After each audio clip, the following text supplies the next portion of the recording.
आज या ठिकाणी आपण रेल्वे स्टेशन नांदेड या ठिकाणी मॉक ड्रिल घेतलेली आहे।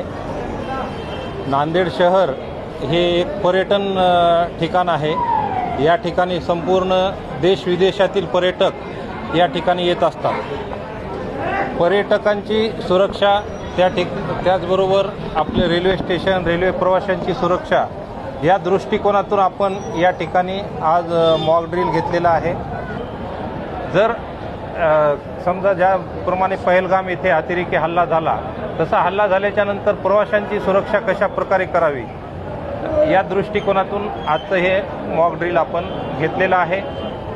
या मॉक ड्रिलमध्ये 2 टेररिस्ट यांना QRTच्या जवानांनी ताब्यात घेतलेला आहे आणि ATSच्या ताब्यात त्यांना दिलेला आहे।